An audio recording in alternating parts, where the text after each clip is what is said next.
Hola, buenas tardes. Mi nombre es Roldán López Polo, presentando el trabajo de instalaciones eléctricas para la materia de instalaciones industriales con horario de 8 a.m. a 9 p.m. impartida por el profesor Isidro Pérez Genis. Empezando con el tema, vamos a ver lo que es el concepto de qué es una instalación eléctrica.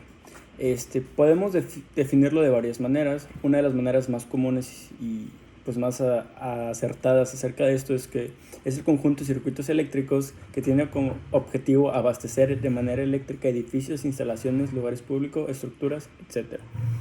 Esto incluye equipos necesarios para asegurar el correcto funcionamiento y para el correcto funcionamiento de los aparatos eléctricos correspondientes. Por otro lado, y de manera más amplia, se puede definir instalación eléctrica como el conjunto de sistemas de generación, transmisión, distribución y recepción de la energía eléctrica para su utilización.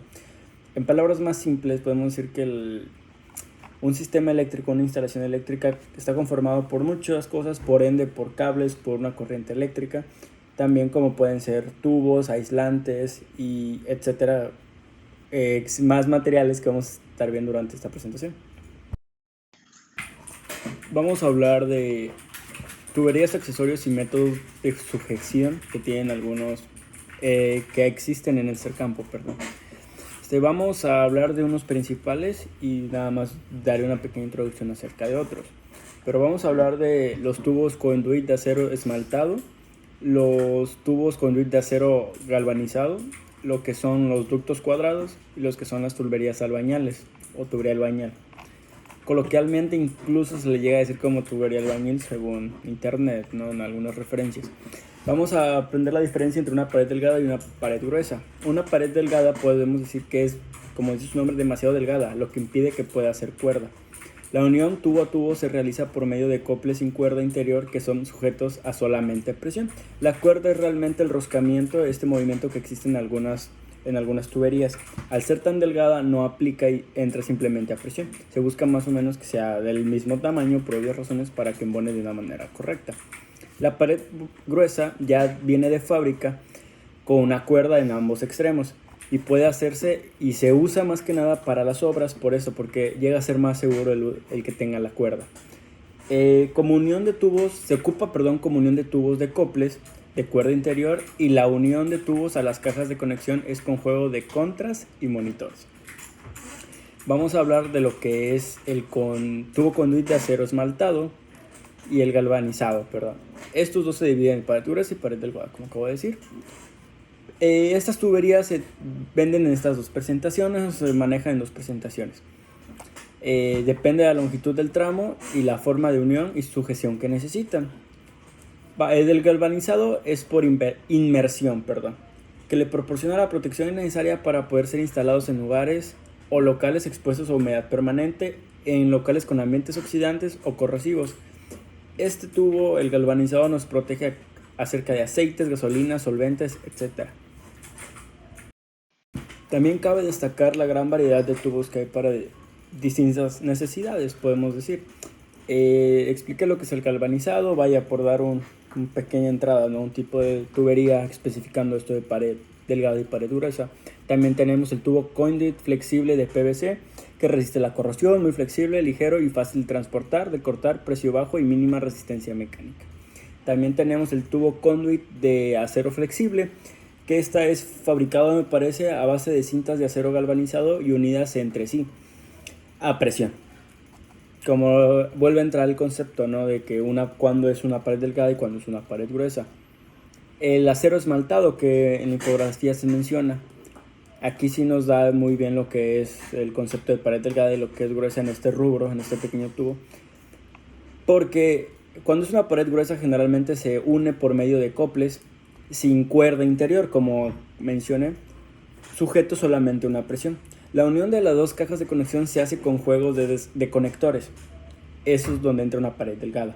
Una pared gruesa es, como se mencionó de nuevo, es una pared de unión de tubo a tubo con coples de cuerda interior y uno exterior para que entren ambos lados de la cuerda. Pero también se usa porque la continuidad mecánica de las canalizaciones es 100% efectiva. Ahora, ¿qué es el ducto cuadrado? El ducto cuadrado lo solemos ocupar, para tramos rectos, codos, tis, adaptadores, cruces, reductores, colgadores, etc. En cualquier otro tipo de tubería o redirección o adición a una tubería. Lo usamos como cabezal en grandes concentraciones de medidores e interruptores como en instalaciones eléctricas, de departamentos, de comercios, de oficinas, etc. Ahora, ¿qué es el ducto cuadrado? El ducto cuadrado lo solemos ocupar, para tramos rectos, codos, tis, adaptadores, cruces, reductores, colgadores, etc. En cualquier otro tipo de tubería o redirección o ducto cuadrado. El ducto cuadrado lo solemos ocupar, para tramos rectos, codos, tis, adaptadores, cruces, reductores, colgadores, etc. En cualquier otro tipo de tubería o redirección o adición a una tubería. Lo usamos como cabezal en grandes concentraciones de medidores e interruptores como en instalaciones eléctricas, de departamentos, de comercios, de oficinas, etc. Hablando de uno de los temas más importantes o de los más amplios en este rubro, que es las instalaciones eléctricas, hablamos de los conductores para estas mismas. ¿Qué es un conductor? Un conductor son aquellos materiales que ofrecen poca o nula oposición o resistencia al paso de la corriente, o simplemente que la electricidad o la energía puede pasar de una manera muy fácil sin obstrucciones y un efecto aislante sobre estos. Generalmente suelen ser metales. Podemos decir que todos los metales son buenos conductores, sin embargo hay unos con más o menos resistibilidad, por decirlo de una manera, a esto. Unos son mejores que otros, vaya.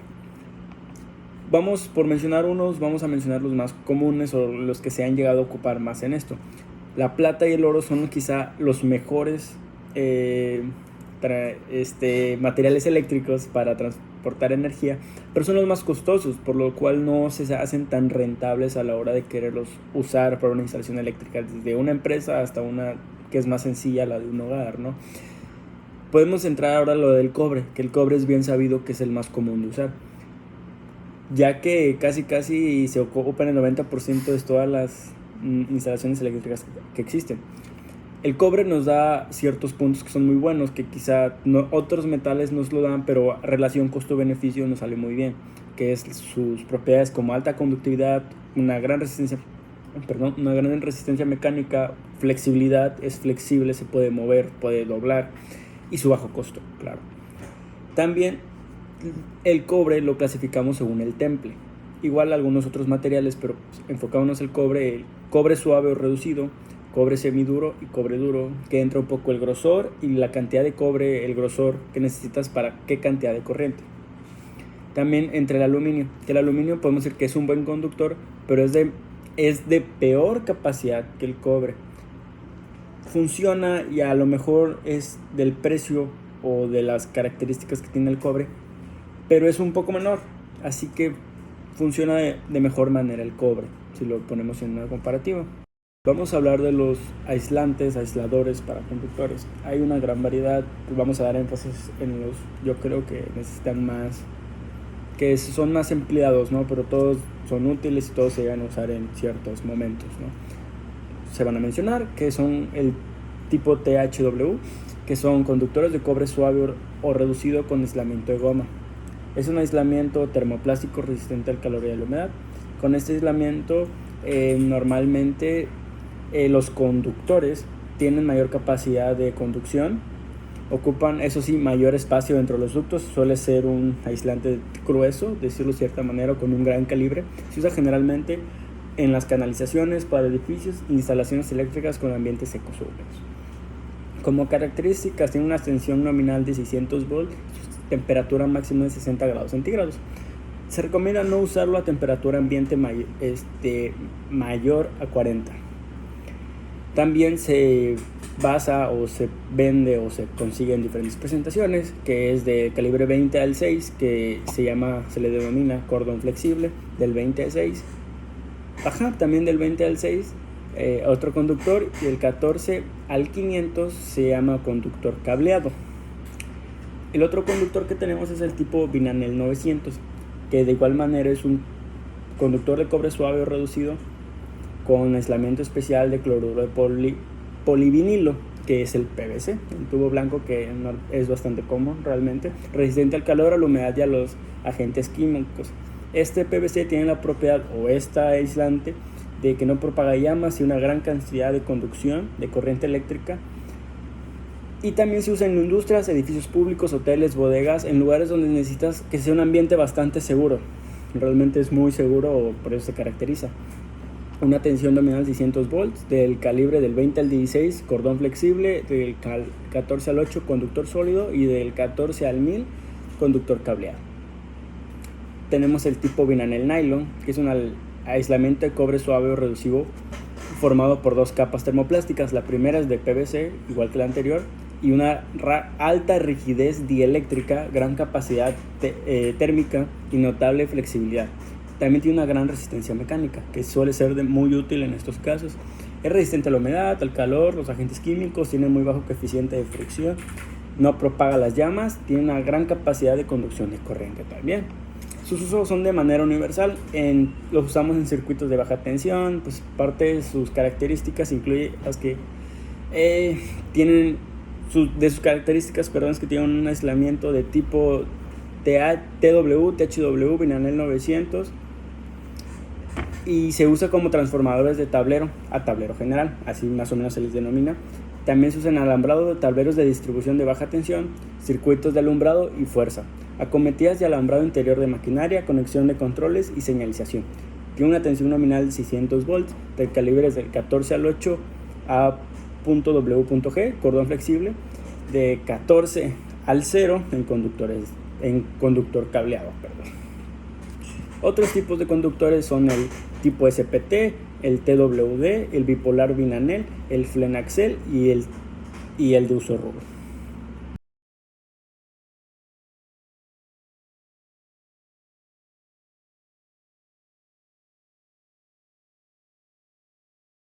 El concepto de lo que es los sistemas monofásicos, que los sistemas monofásicos se requieren dos cables. Uno debería ser un conductor y el otro neutral. El conductor lleva la corriente, el cable neutral lo devuelve.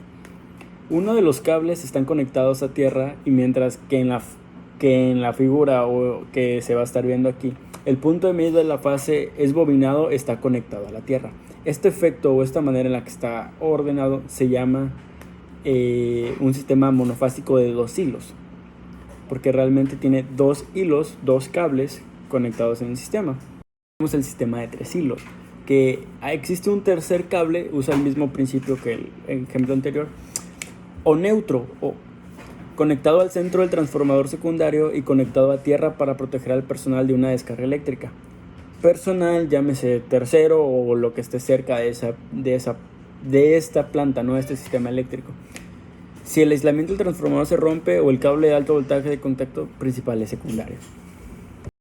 Tenemos lo que es el sistema trifásico de tres hilos, que es un sistema de tres cables que puede ser conectado en estrella o cuyo punto de estrella es usualmente conectado a tierra. El voltaje entre líneas en conexión, y en el caso de una conexión estrella, es el voltaje de cada fase, como se muestra en la figura que les voy a dejar aquí para que la puedan apreciar. Ahí va a haber una figura A y una figura B. Se le llama estrella al tipo de conexión que forma, a la forma, por decirlo de cierta manera, que forman los estos. Se usa esta siguiente nomenclatura, que el voltaje es con la letra V, se usa la nomenclatura delta, y todo es sobre un valor de raíz de 3V, o sea, raíz de 3 volts, para poder calcular esta fórmula. Pero aquí les dejo la imagen para que sea una idea más clara de cómo se representa. También tenemos el sistema trifásico de 4 hilos, claro que sí. El cable cuarto hace el mismo principio que en el sistema monofásico de 3 hilos. El cable extra es con un cable neutro que sale de la estrella. La estrella, como ya dije, es la forma que tiene. Como se muestra en la figura que les voy a dejar aquí, de igual manera, para que tengan una manera más clara de verlo. En la mitad de la sección transversal que esta figura o esta imagen tiene, para el ejemplificarlo, de los conductores externos o de la línea, y el voltaje de cada devanado, entonces el voltaje de la línea es 3 por el voltaje. Generalmente la tensión de la fase, es decir, la tensión entre cualquier exterior y el neutro para un sistema simétrico es de 230 volts, como usarlo como un promedio. Para que la tensión entre las líneas o las salidas sea de 3 por 230. Simplemente es una manera de repartición, por repartir todo el voltaje que se mueve acerca de esa línea. Por eso se adhiere un cable neutro. La puesta a tierra. La puesta a tierra se ocupa como medio de seguridad, medio de protección. No entra como un aislante tal cual, porque funciona que el sistema eléctrico es puesto a tierra para la protección y la seguridad de las personas y facilitar la operación de los equipos que limitan las sobretensiones debidas a descargas atmosféricas en la línea. Además, mantendrán la tensión con respecto a tierra dentro de un rango normal de funcionamiento. Normalmente, el conductor a tierra no transporta corriente, es conocido también con el nombre de polo a tierra. Sirve para aterrizar las partes metálicas de equipos eléctricos, tales como motores, estufas, electrodomésticos, lavadoras, lavaplatos, ducterías metálicas, pantallas metálicas de cables. También dejo una imagen muy gráfica para que vean. En ciertos casos, realmente en ciertas instalaciones va un cable conectado a la tierra para que la energía tenga dónde escapar. En cualquier caso de incidente, tenga dónde tener salida para evitar explosiones, incendios o una sobrecarga en el equipo. Ahora el concepto de lo que es el apagador sencillo y el apagador de escalera. El interruptor o apagador sencillo es un dispositivo eléctrico que permite el encendido y apagado de cualquier tipo de carga, generalmente ocupado por un circuito lumínico de iluminación compuesto por uno o varios focos. Realmente este es el más simple, yo creo, de todos estos, que es de un cable neutro, entra el casquillo a la parte del foco y de la fase. Al tener tu foco, perdón si me explico mejor, y tu interruptor, sale un cable neutro hacia el foco o al casquillo, la fase va hacia el interruptor y del interruptor se hace un cable hasta el foco. Este cable del interruptor al foco es como un puente, como la manera en que la fase entra, porque si no tuviéramos el interruptor bien podríamos poner la fase directamente al foco, pero nunca se apagaría el foco. Al tener el interruptor podemos manejar a gusto cuando esté encendido y cuando esté apagado. Es el principio sencillo de cómo tener un foco o un apagador. El apagador de escalera es el mismo principio, pero entra que es un interruptor de 3 vías que junto a otro de iguales características se utiliza para controlar una lámpara de una lámpara de 2 distintos lugares, según lo que se requiera. Como en el caso de las habitaciones con escalera, por eso le conoce como apagador de escalera, que requieren iluminen los escalones indistintamente donde nos encontremos, abajo o arriba de las escaleras.